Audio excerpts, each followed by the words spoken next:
स्वागत है आप सभी का हमारी आज की कक्षा में। हम आज पढ़ रहे हैं हिंदी व्याकरण में हम पढ़ रहे हैं सर्वनाम। तो सबसे पहले हम सर्वनाम की परिभाषा लिखते हैं और इस परिभाषा को समझेंगे और याद करने की कोशिश करेंगे। सबसे पहले हमने पढ़ा था संज्ञा। संज्ञा किसे कहते थे? किसी व्यक्ति, वस्तु या स्थान के नाम को संज्ञा कहते थे। अब सर्वनाम क्या है? सर्वनाम वे शब्द होते हैं जो संज्ञा शब्दों की जगह उपयोग में लिए जाते हैं। तो परिभाषा लिखते हैं हम, वे शब्द जो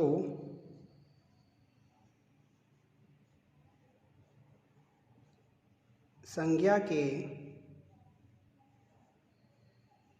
स्थान पर उपयोग किए जाते हैं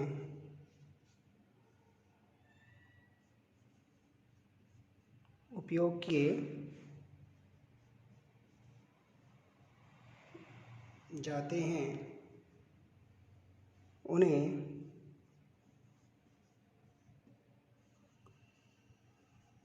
सर्वनाम कहते हैं। वे शब्द जो संज्ञा के स्थान पर उपयोग किए जाते हैं उन्हें सर्वनाम कहते हैं। अर्थात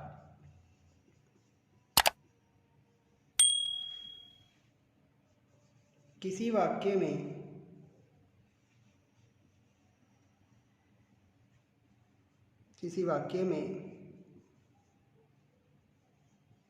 एक ही शब्द की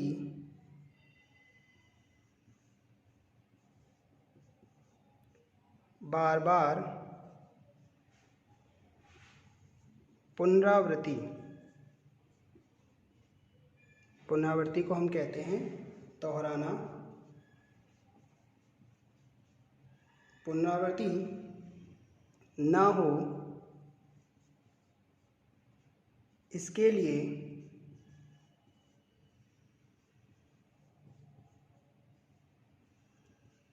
संज्ञा के स्थान पर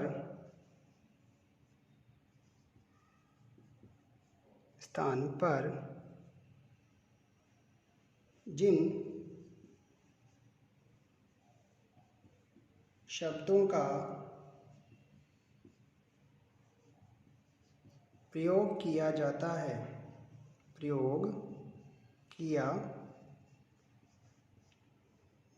है उन्हें सर्वनाम कहते हैं।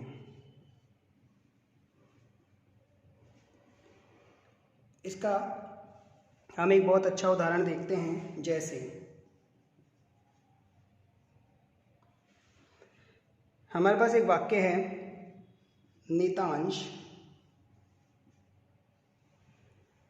जोधपुर रहता है। नितांश जोधपुर में पढ़ता है। अब यहाँ पर नितांश और नितांश दो बार आ गया, जोधपुर और जोधपुर भी दो बार आ गया है। नितांश और जोधपुर दोनों ही संज्ञा शब्द हैं। इसकी जगह हम अन्य शब्दों का उपयोग करेंगे जो सर्वनाम कहलाएंगे। देखिए किस प्रकार करते हैं। नितांश जोधपुर रहता है, वह वहाँ पढ़ता है। तो अब पुनरावृत्ति नहीं हो रही, क्यों? क्योंकि नितांश की जगह हमने उपयोग किया है वह का और जोधपुर की जगह हमने उपयोग किया है वहाँ का। तो वह और वहाँ संज्ञा शब्दों की जगह उपयोग हुए हैं, इसलिए इन्हें हम सर्वनाम कहेंगे। तो एक बार फिर से परिभाषा पढ़ लेते हैं। वे शब्द जो संज्ञा के स्थान पर उपयोग किए जाते हैं उन्हें सर्वनाम कहते हैं। अब पढ़ रहे हैं हम सर्वनाम के भेद, सर्वनाम के भेद या प्रकार। 6 प्रकार होते हैं। कौन कौन से हैं, एक एक करके उनके नाम पढ़ते हैं हम। पहला होता है पुरुषवाचक सर्वनाम।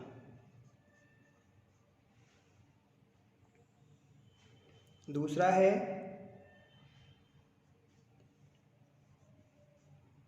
निश्चयवाचक सर्वनाम। तीसरा है अनिश्चयवाचक सर्वनाम। चौथा है संबंधवाचक सर्वनाम।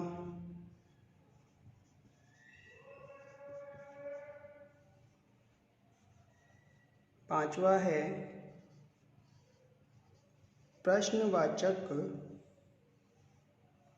सर्वनाम। अंतिम है निजवाचक सर्वनाम। तो सर्वनाम के कुल हमारे पास 6 भेद हैं। पहला है पुरुषवाचक सर्वनाम, निश्चयवाचक सर्वनाम, अनिश्चयवाचक सर्वनाम, संबंधवाचक सर्वनाम, प्रश्नवाचक सर्वनाम, निजवाचक सर्वनाम। अब हम इन सभी भेदों को एक एक करके पढ़ेंगे। पहला है हमारे पास पुरुषवाचक सर्वनाम।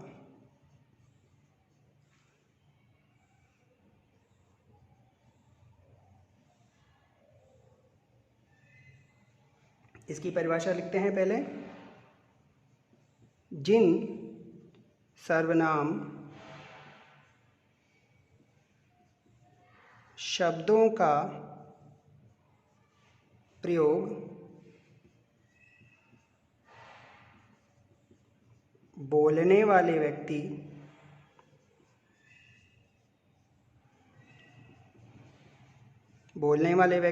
अर्थात जो बोल रहा है,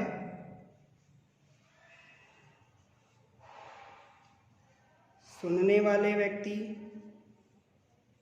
अर्थात जो सुन रहा है, एवं किसी अन्य व्यक्ति, सुनने और बोलने वाले के अतिरिक्त कोई अन्य व्यक्ति के लिए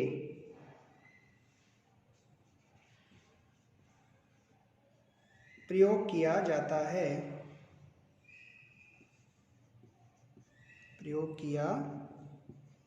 है, उन्हें पुरुषवाचक सर्वनाम कहते हैं। एक बार फिर से इसकी परिभाषा पढ़ते हैं। जिन सर्वनाम शब्दों का प्रयोग बोलने वाले व्यक्ति, सुनने वाले व्यक्ति एवं किसी अन्य व्यक्ति के लिए प्रयोग किया जाता है, उन्हें पुरुषवाचक सर्वनाम कहते हैं। उदाहरण देखते हैं। 3 उदाहरण देखेंगे हम। पहले हम बोलने वाले व्यक्ति के लिए कर लेते हैं। जैसे मैं अपने घर पर रहता हूँ। ये कौन कह रहा है? बोलने वाला व्यक्ति। दूसरा देखते हैं सुनने वाले के लिए। तुम भी अपने घर जाओ। तुम भी अपने घर जाओ, ये बोलने वाले व्यक्ति ने सुनने वाले व्यक्ति के लिए कहा है। अब बचा अन्य व्यक्ति। वह अपना कार्य कर रहा है। अब यहाँ किसके लिए कहा जा रहा है? किसी अन्य व्यक्ति के लिए कि वह अपना कार्य कर रहा है। यहाँ पर ना तो बोलने वाले व्यक्ति के लिए ना ही सुनने वाले व्यक्ति के लिए कहा गया है। यहाँ किसके लिए कहा गया है? किसी अन्य व्यक्ति के लिए। तो जिन नाम शब्दों का प्रयोग बोलने वाले व्यक्ति, सुनने वाले व्यक्ति एवं किसी अन्य व्यक्ति के लिए प्रयोग किया जाता है उन्हें पुरुषवाचक सर्वनाम कहते हैं। तो पुरुषवाचक सर्वनाम 3 प्रकार के हो गए। पहले कौन से हुए? बोलने वाले व्यक्ति के लिए, दूसरे सुनने वाले व्यक्ति के लिए और तीसरे किसी अन्य व्यक्ति के लिए। तो इन तीनों को पढ़ते हैं अब।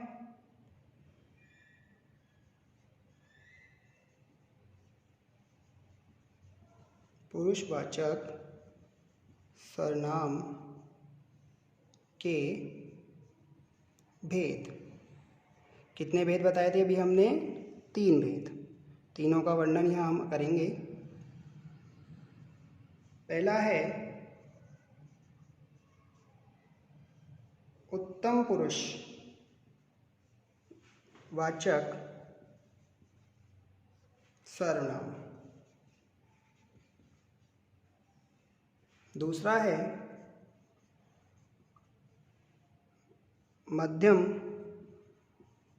पुरुषवाचक सर्वनाम। तीसरा है अन्य पुरुषवाचक सर्वनाम। जैसा ही नाम से पता चल रहा है हमें, उत्तम पुरुष बोलने वाले के लिए, बोलने वाले के लिए जिसे हम क्या कहते हैं? वक्ता। मध्यम पुरुषवाचक सर्वनाम किसके लिए होगा? सुनने वाले के लिए,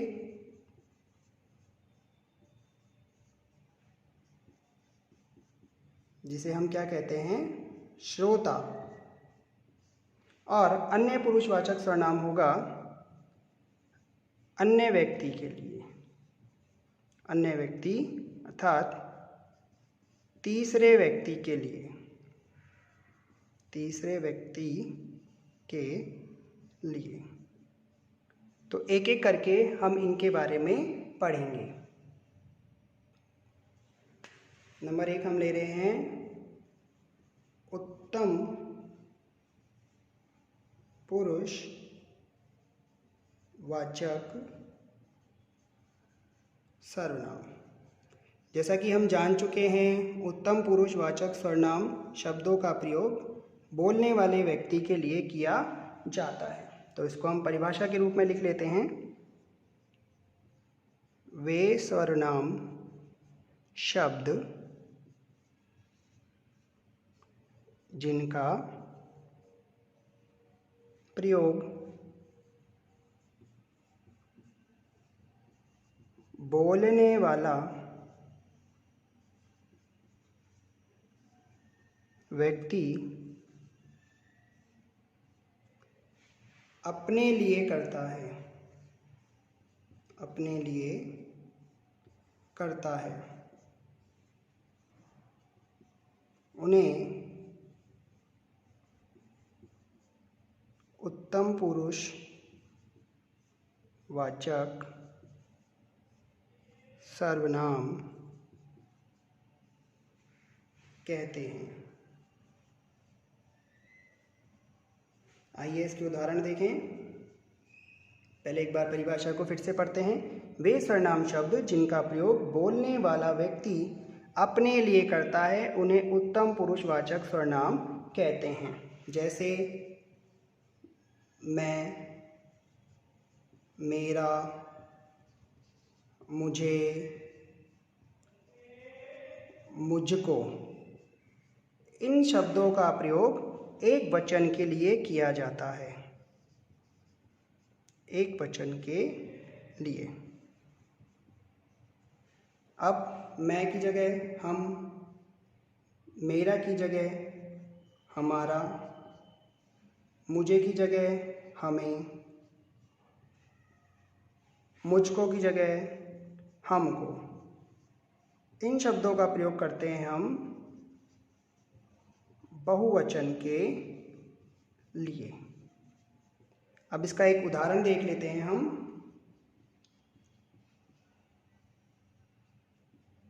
जैसे मैं आपको पढ़ा रहा हूँ, तो इसको हम वाक्य में कैसे लिखेंगे? मैं आज आपको हिंदी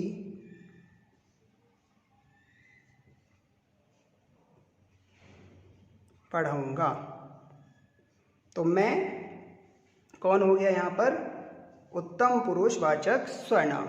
तो जो व्यक्ति अपने लिए प्रयोग कर रहा है कि मैं आज आपको हिंदी पढ़ाऊँगा, तो यहाँ बोलने वाला व्यक्ति स्वयं के लिए इस शब्द का प्रयोग कर रहा है। तो ये क्या हो गया हमारा? उत्तम पुरुषवाचक सर्वनाम। दूसरा है मध्यम पुरुषवाचक सर्वनाम, अर्थात वे शब्द जो सुनने वाले व्यक्ति के लिए बोले जाते हैं। जैसे हमने पिछले वाले में पढ़ा था आपको, तो आप कौन हो गया? मध्यम पुरुषवाचक। तो पहले इसकी परिभाषा लिखते हैं। वे सर्वनाम शब्द जिनका प्रयोग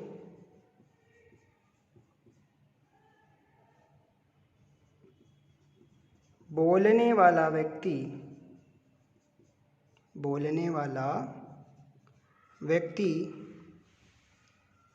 सुनने वाले के लिए करता है। सुनने वाले के लिए करता है, उन्हें मध्यम पुरुषवाचक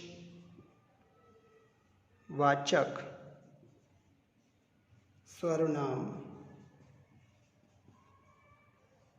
कहते हैं।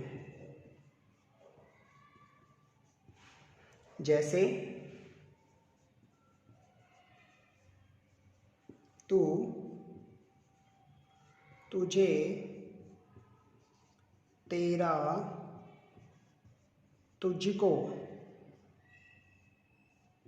तुम, और तुम की जगह सम्मानित शब्द जो होता है वो होता है आप। जैसे हमने पिछला उदाहरण देखा था, वह हमने लिखा था मैं आज आपको हिंदी पढ़ाऊँगा। तो यहाँ आपको जो शब्द आया है वो सुनने वाले व्यक्ति के लिए आया है, और मैं किसके लिए आया है? बोलने वाले व्यक्ति के लिए। अगला प्रकार है इसका अन्य पुरुषवाचक सर्वनाम। अन्य पुरुषवाचक सर्वनाम, अर्थात ना तो सुनने वाले के लिए ना बोलने वाले के लिए जिन शब्दों का प्रयोग होता है उन्हें कहते हैं अन्य पुरुषवाचक सर्वनाम। अर्थात किसी तीसरे व्यक्ति के लिए जिन सर्वनाम शब्दों का प्रयोग किया जाता है उन्हें कहा जाता है अन्य पुरुषवाचक सर्वनाम। परिभाषा लिखते हैं। वे सर्वनाम शब्द जिनका प्रयोग बोलने वाले व्यक्ति एवं सुनने वाले व्यक्ति के लिए ना होकर किसी अन्य व्यक्ति के लिए होता है, उन्हें मध्यम पुरुष वाचक सर्वनाम कहते हैं। जैसे देखते हैं इसके, जैसे में कौन कौन से शब्द आएंगे, जैसे यह, वह, इनका उपयोग करते हैं हम नज़दीक के लिए। जो व्यक्ति नज़दीक हो उनके लिए किया जाता है, नज़दीक के लिए। ये, वे, ये किया जाता है दूर के लिए। तो यह और वह होता है नज़दीक के लिए, ये और वे होता है दूर के लिए। उदाहरण देख लेते हैं।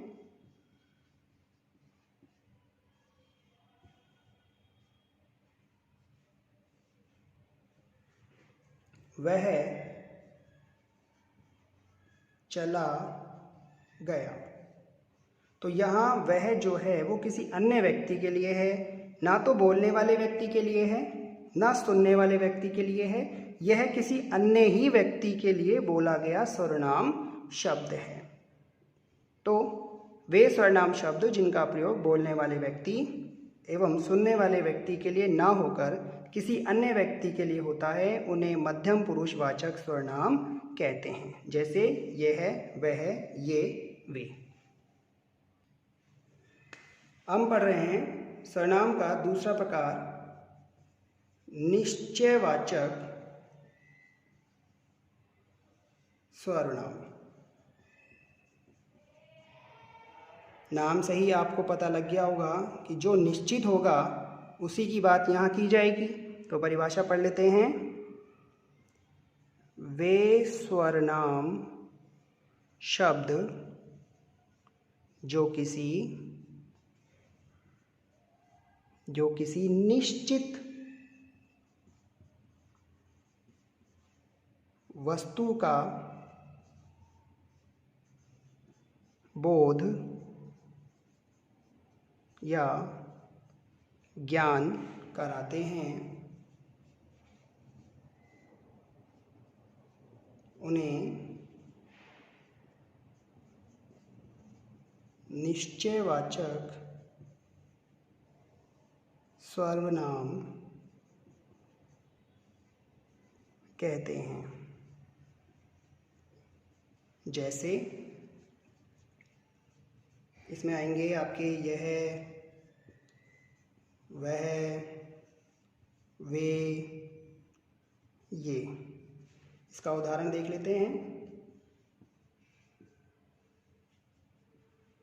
यह मेरी पुस्तक है। यह मेरी पुस्तक है। तो यह शब्द ये बताता है कि यह जो पुस्तक है वो मेरी है, किसी और की नहीं है। वह का उपयोग करते हैं। वह आपका सामान है। तो वह क्या बता रहा है कि जो सामान है वो किसका है? आपका है। आपका मतलब निश्चित है कि वह वस्तु जो है वो आपकी है। तो वे सर्वनाम शब्द जो किसी निश्चित वस्तु का बोध या ज्ञान कराते हैं, उन्हें निश्चयवाचक सर्वनाम कहते हैं। जैसे यह, वह, वे, ये। सर्वनाम का अगला प्रकार है तीसरा, अनिश्चयवाचक सर्वनाम। अनिश्चयवाचक सर्वनाम, जैसा ही नाम से पता चल रहा है, अनिश्चय यानी कि निश्चित नहीं होगा कि वह वस्तु किसकी है। तो परिभाषा लिख लेते हैं। वे सर्वनाम शब्द जो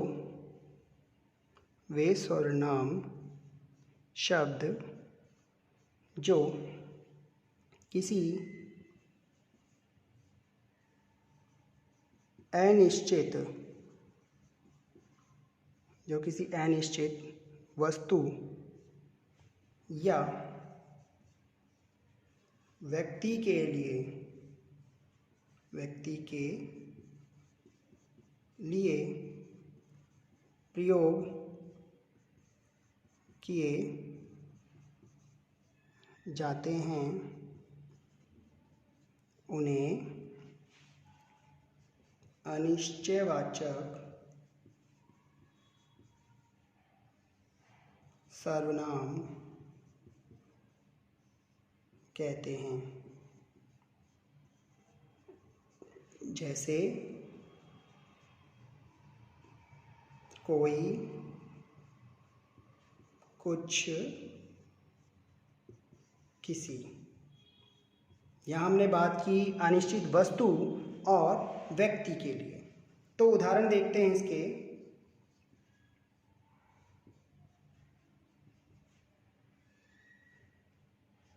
कोई मुझे बचाओ। तो यहाँ जो कोई शब्द है वो ये बता रहा है कि कोई भी आकर मुझे बचा लो। किसी निश्चित व्यक्ति को नहीं बोला जा रहा कि आप ही आकर मुझे बचाइए। यहाँ बोला जा रहा है कोई मुझे बचाओ। नंबर 2 है हमारे पास कुछ। मुझे कुछ आम दो। अब यहाँ कुछ ये नहीं बता पा रहा कि आपको कितने आम चाहिए।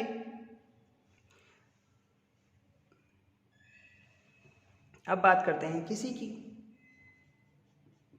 इसका उदाहरण लेते हैं। आपको किसी पर संदेह है क्या? यहाँ क्या लिखा है? आपको किसी पर संदेह है क्या? तो किसी जो शब्द आया है वो यह नहीं बता रहा कि किसी निश्चित व्यक्ति के लिए है क्या, ये बता रहा है कि अनिश्चित व्यक्ति के लिए यह शब्द उपयोग किया गया है। तो वे सर्वनाम शब्द जो किसी अनिश्चित वस्तु या व्यक्ति के लिए प्रयोग किए जाते हैं उन्हें अनिश्चयवाचक सर्वनाम कहते हैं। जैसे कोई, कुछ, किसी। अगले सर्वनाम का प्रकार है हमारे पास संबंधवाचक सर्वनाम। जैसा ही नाम से पता चल रहा है कि यह दो शब्दों के बीच संबंध को बताएगा। तो परिभाषा लिख लेते हैं। वे सर्वनाम शब्द जो किसी संज्ञा या सर्वनाम उपवाक्यों के बीच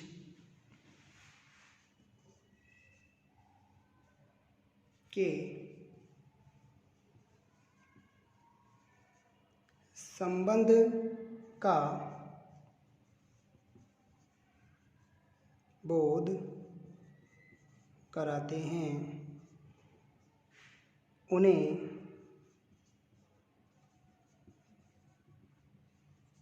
संबंधवाचक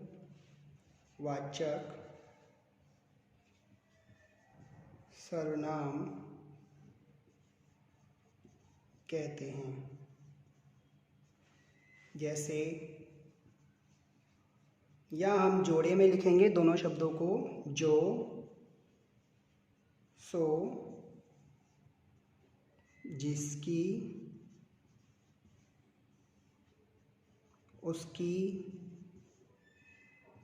जैसी, वैसी, जितना,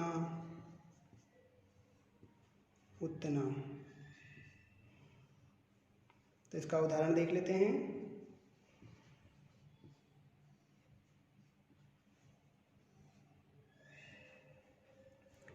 हमारे पास सबसे अच्छा उदाहरण है इसका, जिसकी लाठी उसकी भैंस। तो यहाँ संबंध बताने वाले शब्द कौन है? जिसकी और उसकी। और संबंध किस में बताया जा रहा है? लाठी और भैंस में कि जिसकी लाठी होगी भैंस भी उसी की होगी। अगला वाक्य देख लेते हैं हम। जैसी करनी वैसी भरनी। यहाँ सर्वनाम शब्द कौन से हो गए? जैसी और वैसी। और किसके बीच में संबंध बताया जा रहा है? करनी और भरनी के बीच में, कि जो जैसा करेगा वैसा भरेगा। एक वाक्य आपके लिए भी है कि आप जितना पढ़ोगे उतने ज़्यादा आपको अच्छे अंक मिलेंगे। एक वाक्य आपने भी सुना होगा, जो जागत है सो पावत है, जो सोवत है सो खोवत है। तो आप भी अपनी पढ़ाई नियमित रूप से करें। अगला स्वरनाम का प्रकार है हमारे पास प्रश्नवाचक स्वरनाम। नाम से ही समझ गए कि वे शब्द जिनसे प्रश्न किया जाता है या वे शब्द जिनसे प्रश्न पूछा जाता है। तो परिभाषा लिखते हैं, वे सर्वनाम शब्द जिनका प्रयोग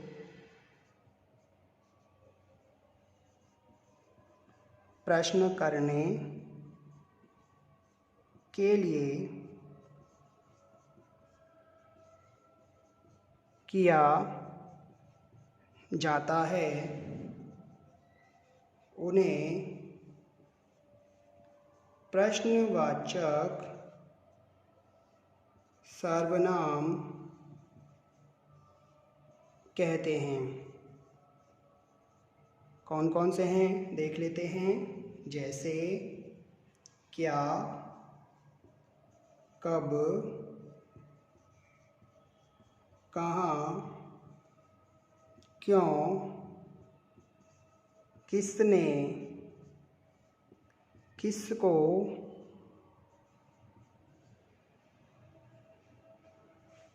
किनका इत्यादि। उदाहरण ले रहे हैं हम। आप यहाँ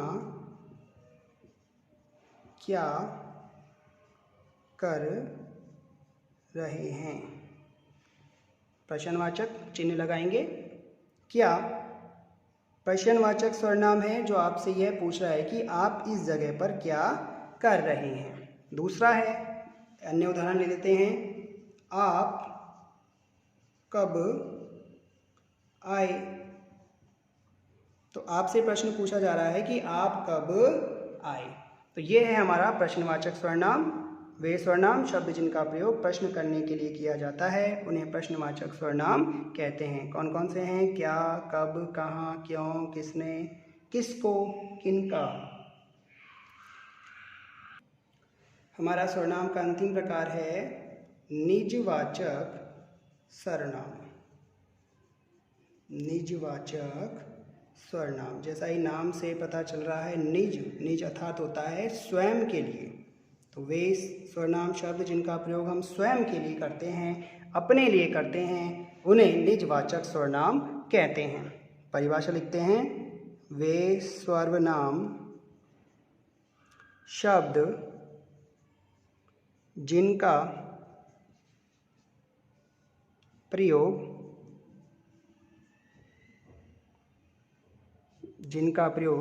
व्यक्ति स्वयं के लिए करता है, स्वयं के लिए